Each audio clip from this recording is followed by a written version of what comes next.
Quinones is joining us right now. John, I have to fess up.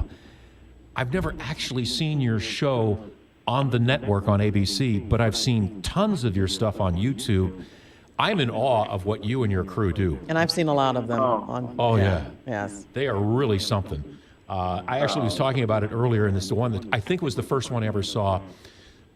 Scenario of a guy ordering food in like a fast food restaurant, and the guy behind the counter was a Muslim, or portraying a Muslim, and the actor who you had set up was a guy saying, "I don't want to order food from you," and you had a man in a military uniform, I believe, Army, and the discussion that took place there. And basically, the guy in the Army uniform saying, "Hey, look, I'm wearing this uniform so that you can say basically stupid things like this. And if you don't like it, get out." That kind of thing. And I'm here to defend everyone's right to whatever religion they, practice, including that Muslim behind the counter.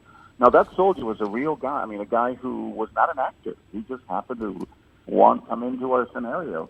And it's just another example of how it restores this show, your faith in humanity, time and again. Just when we think that things are so horrible in this country, we see in our scenario, and it happens in every single one of our scenarios, someone to step up and do the right thing. And sometimes at a measure of what could have been a risk to themselves, but they don't care. They speak their mind, and it just warms your heart. This is the thing that we've actually had on and off air conversations about in this day and age, being concerned about people and their potential behavior.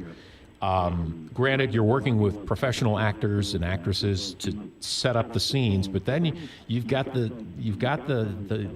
undetermined factor, the people who are responding, reacting. Have you ever had it get to the point where you're going to your crew, "We got to step in now before this goes any further"? Often we make sure that we do not let things escalate to the point where we have to worry about someone's safety, and we have a security man sitting in plain clothes right there in the middle of the action, so that if I can't get there fast enough, he will, stand up and say it's just a TV show. We do our best to prevent it from getting out of hand, and yet we see some very strong reactions. But we control it pretty well, and we've been doing it for 12 years now, so we're very proud of that. Wow, I didn't realize it's been 12 years. I love the diversity of the scenarios that you pose to people. Does it surprise you some of the people who come forward, maybe a person that you would not think would come forward and help someone, as opposed to someone else that you think would help that person? Absolutely. We all make assumptions based on appearances. And you do it and I do it. It's just a matter of survival. It's embedded in our DNA to judge people when we first meet them. The answer is that we shouldn't be so quick to judge. I mean, and back in the caveman days, we had to worry whether this thing was going to eat us or we were going to have it for lunch. Today, we have to realize that's not the case anymore. We too often we are wrong by judging someone by their dress or their accent or their headgear.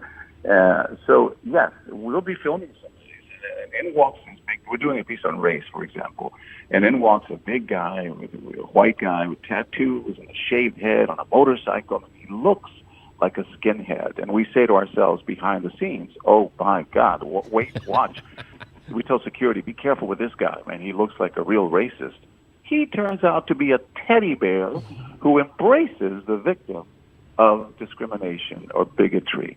And then in walks a little old lady, and she looks so sweet. She's got a flower in her hair with a yellow dress and so charming. And she turns out to be the biggest, meanest person you could imagine. You just never know. We're constantly surprised. And that's what makes it interesting. Was this John? Martin Luther King once said that the reason we fear each other is because we don't know each other. And the reason we don't know each other is because we don't communicate with each other. That's what we got to do. We got to open up the lines of communication and do it in a more civil manner. Because right now, boy, this country's pretty divided.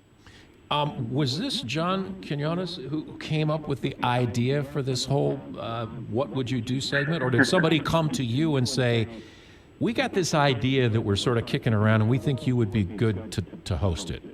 It was my idea along with the producer who worked with me on 2020 on different stories, and we came up. We read an article about how nannies, babysitters, were ignoring the children that they're supposed to be taking care of. You know, when the parent's not around, you don't know what your nanny's doing in the park, right? You think she's taking care of your child, and meanwhile she's FaceTiming and listening to music and on her computer, and the child is running around, you know, could be kidnapped or running close to traffic. How do you tell the kid's parents that the nanny's doing a lousy job? That was the very first one, and we read it in the New York Times Sunday magazine in a column called The Ethicist by Randy Cohen. It appeared in the New York Times every Sunday, and we said to ourselves, wow, we can do this better. So we pitched it to ABC News. They were nice enough to want it, and it worked. And they said, can you do another one? I said, well, we probably can do 4 or 5.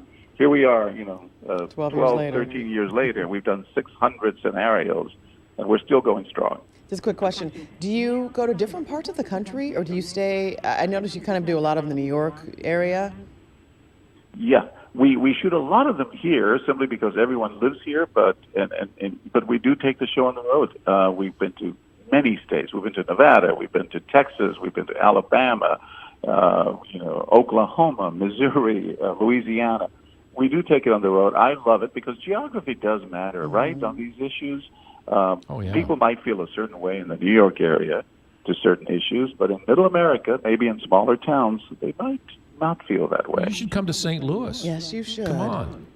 Well, it depends on whether the state allows hidden camera filming. Yes. Okay, I understand that then. Right. All right. We have to check them out.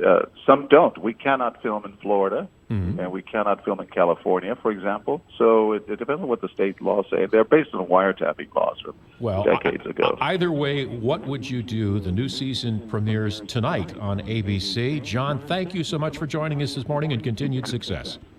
Thank you, guys. It's been a pleasure. John Cannell.